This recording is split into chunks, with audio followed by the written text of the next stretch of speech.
લઈશું પુલાવ, ચાઇનીઝ પુલાવ કરતાં પણ મસ્ત। સ્વાગત છે તમારું સિયારામ હોમ કુકિંગ ચેનલમાં। આપણે હવે મસાલા જોઈ લઈશું।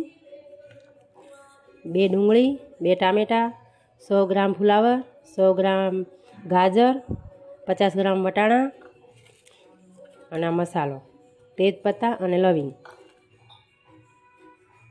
અને 1 વાટકો ચોખા। હવે આપણે વઘાર કરવાનો મસાલો જોઈ લઈશું। તેજપત્તા અને લવિંગ, રાઈ, જીરું અને હિંગ।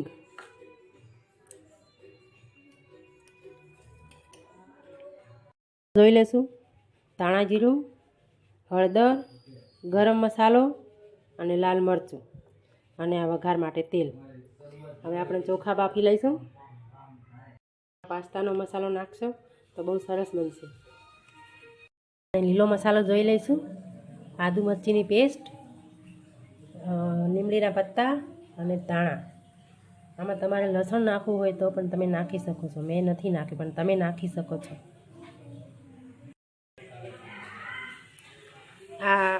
આ કાશ્મીરી લાલ મરચું છે, આનાથી કલર સારો આવશે। તમારે નાખવું હોય તો તમે નાખી શકો છો કલર માટે આને। ચોખા બાફી લઈશું। જે વાટકા ચોખા લીધા હતા એ જ વાટકાથી આપણે પાણી નાખીશું।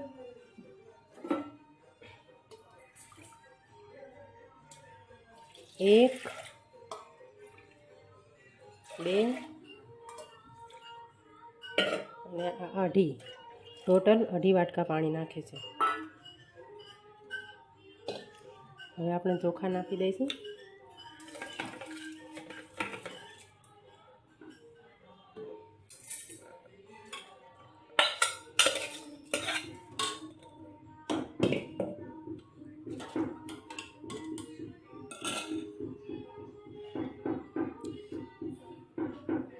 મીઠું નાખી દઈશું। મીઠું ઓછું નાખવાનું, કારણ કે મીઠું આપણે મસાલા વઘાર કરીશું તેમાં પણ નાખીશું। હવે થોડું તેલ નાખી દઈશું, જેથી 1 ચમચી જેટલું તેલ નાખી દઈશું, જેથી ચોખા છૂટા છૂટા બને।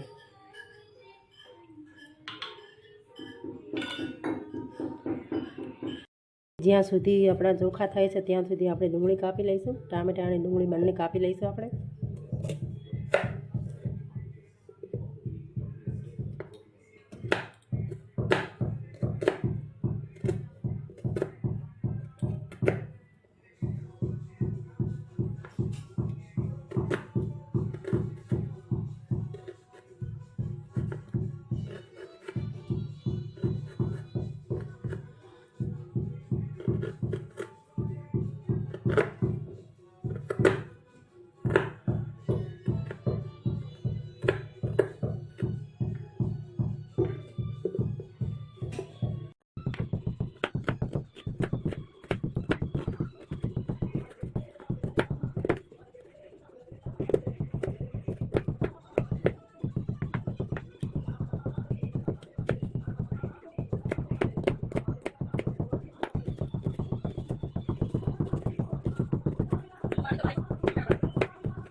તો આપણા ભાત હવે સરસ થઈ ગયા છે,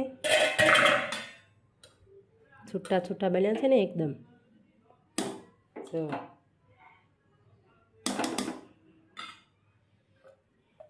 હવે આપણે આને સાઈડમાં રાખી દઈશું અને આપણે હવે વઘાર કરી લઈશું। હવે આપણે વઘાર કરી લઈશું।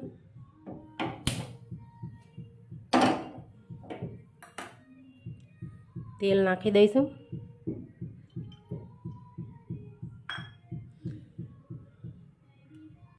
થઈ ગયું છે તો આપણે વઘાર કરી લઈશું. 1 ચમચી રાઈ નાખી દઈશું.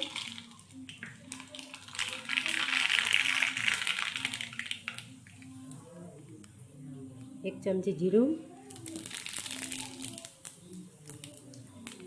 5 ચમચી હિંગ, 2 તેજપત્તા અને 3 લવિંગ અને લીમડાના પત્તા. અને હવે ડુંગળી નાખી દઈશું.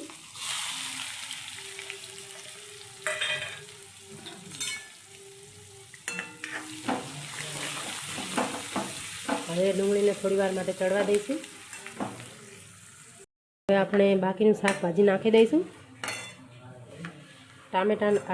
વટાણા નાખી દઈશું. ટામેટા નાખી દઈશું. ફુલાવર નાખી દઈશું અને ગાજર. આ બધું નાખી થોડી વાર હલાવશું. પછી આને ગેસ ફૂલ કરી દેવાનો અને થોડી વાર થવા દઈશું.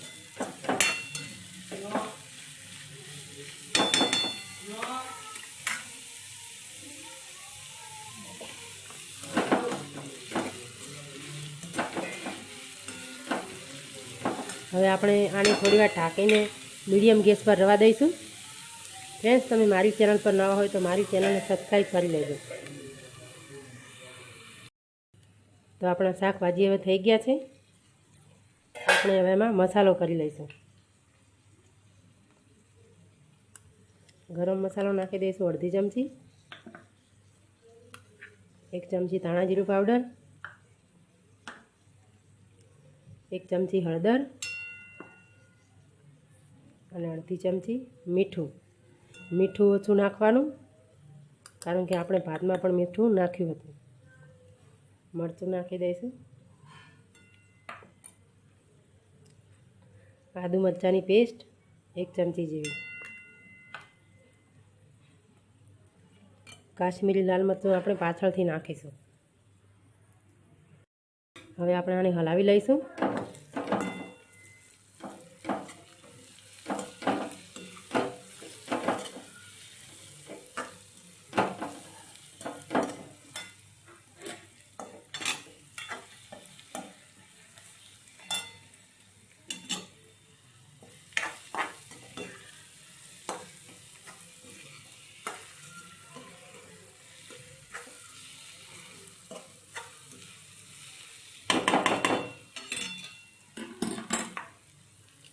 હવે કાશ્મીરી મરચું નાખી દઈશું કલર લાવવા માટે.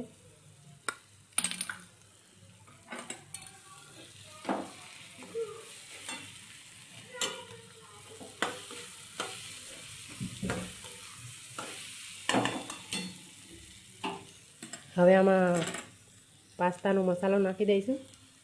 આનાથી ટેસ્ટ સરસ આવશે.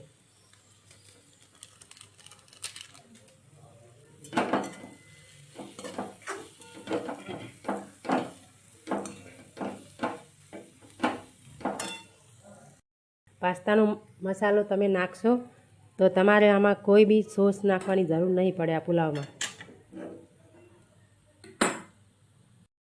તો આપણો મસાલો હવે થઈ ગયો છે. આમાં આપણે હવે ચોખા નાખી દઈશું.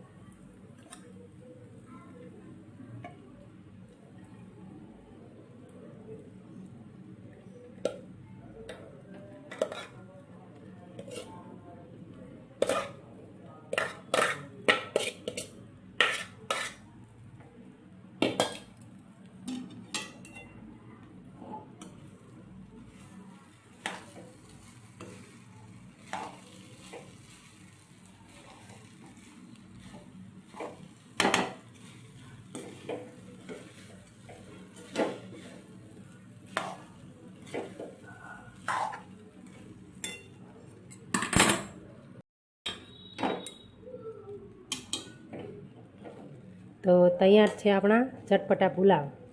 હવે આપણે આમાં ધાણા નાખી દઈશું.